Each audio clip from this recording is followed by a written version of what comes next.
Hello everyone, welcome back to my channel. আশা করি সবাই তোমরা খুব ভালো আছো। আমি আর আমার গোপাল সোনাও কিন্তু ভীষণ ভালো আছি।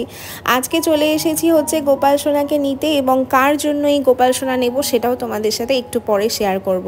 তার আগে তোমাদেরকে দোকানের একটু কালেকশন দেখিয়ে নিই। এই কিছুদিন আগেই আমি এসেছিলাম, এখান থেকে অনেক কিছু জামা কাপড় কিনেছি, তোমাদেরকে তো সেগুলো আমি দেখিয়েছিলাম। তো মোটামুটি এখানকার কালেকশন ভালোই, আর দামটাও মোটামুটি রিজনেবল আছে, সেরকম খুব একটা হাইফাই না।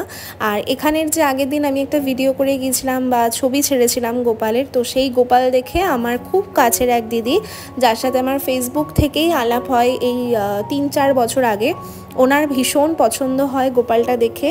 আর ওই দিদি চায় যেন আমার হাত থেকে ওনার কাছে গোপালটা যায়।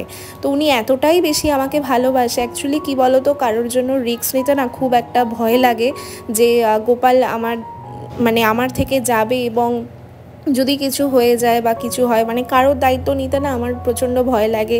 এইসব টাকা পয়সা নিয়ে খুব একটা আমার হেডেক লাগে। তো তাও দিদি আমাকে এত বিশ্বাস করে, দিদি আমাকে বলে, না অন্বেষা, তোমাকে আমি টাকা পাঠাচ্ছি, তুমি নিজে গোপাল সোনাকে কিনে আমার কাছে দাও।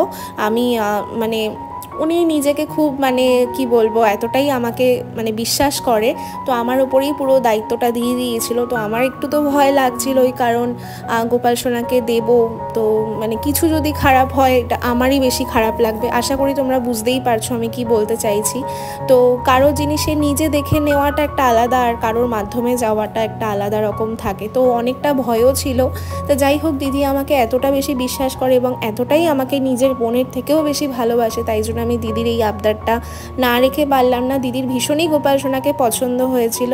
আর দোকানে গিয়ে দেখলাম আগে যেই গোপালটা দেখে গেছিলাম ওইগুলো সব সেল হয়ে গেছে, আর অনেক ছোট লাল্লা গোপাল ছিল। তো দিদিকে আমি সেটা বললাম, দিদি বলল যে না, অত ছোটটা নিও না। আর আমিও দিদিকে বললাম যে তুমি বড়টাই নাও। তো বড় গোপালটাই নিলাম, এটা 18 নম্বরের লাল্লা। তো এই গোপালটাকে আমরা নিয়ে নিয়েছি, আর এখানে প্যাকিংও করে নিয়েছি। দেখো সুন্দর করে কিন্তু কাকু প্যাকিংও করে দিয়েছে গোপাল সোনাকে। আর এখন গোপাল সোনাকে নিয়ে বাড়ি চলে যাব। আর বাড়ি যাওয়ার পথে একটু গঙ্গাতেও গিয়েছিলাম হাওয়া খেতে, কারণ এত গরম পড়েছে বন্ধুরা। গঙ্গাতে গেলে তাও একটুখানি হাওয়া দেয়, তবুও গরম হাওয়া, সেরকম একটা ঠান্ডা হাওয়া তো দেয়ই না। তো গোপাল সোনাকে নিয়ে গেছিলাম, ওখানে অনেকক্ষণ বসেছিলাম।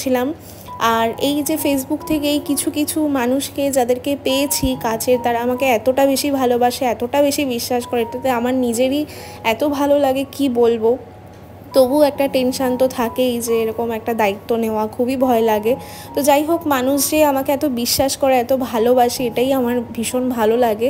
আর গোপাল সোনা আমার মাধ্যমে তার কাছে যাবে, এটা তো আমার পরম সৌভাগ্য যে আমি গোপাল সোনাকে এনেছি, এবং আমার নিজেরই খুব ভালো লাগছিল। তো গোপাল সোনাকে বাড়িতে এনেই প্যাকেটটা আর ছিঁড়িনি, কারণ দিদির গোপাল দিদি নিজে খুলবে, নিজের একটা আনন্দ হবে, সেটাই আমি চেয়েছিলাম, তাই জন্য আমি আর প্যাকেটটা খুলিনি।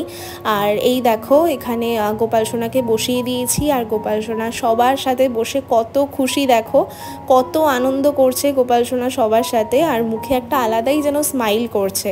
তো এসে আগে আমি একটু গোপাল সোনাকে খেতে দিয়েছিলাম, জল দিয়েছিলাম খেতে, আর তারপরে দেখো সবার সাথে গোপাল সোনাকে দেখা করিয়ে দিয়েছি। এত মিষ্টি লাগছিল দেখতে কি বলবো, একদম পুচকু লাল্লা সোনা। আর এইটা সাজিয়েছিলাম হচ্ছে একাদশীর দিন, সব গোপাল সোনাদেরকে আমি সাজিয়েছিলাম, তাই একটু তোমাদের সাথে শেয়ারও করলাম। আর গোপালের মুখটা দেখো কি মিষ্টি, সোনাকে সবার সাথে ছবি টবি তুলেছি, কারণ গোপাল সোনা কালকেই চলে যাবে বাড়িতে। আর আমার এত ভালো লাগছিল গোপাল সোনাকে যে আনতে পারবো, আমি সত্যিই ভাবিনি। ভগবানের কৃপা থাকলে এটা সম্ভব। আর দিদির খুব ইচ্ছা ছিল চন্দনযাত্রার আগে যেন যায়, তাই আমি চেষ্টা করলাম। আর আজকের ভিডিওটা তোমাদের সাথে এইটুখানি, আবার দেখা হচ্ছে নতুন কোনো ভিডিওতে। সবাই খুব ভালো থেকো, রাধে রাধে বন্ধুরা।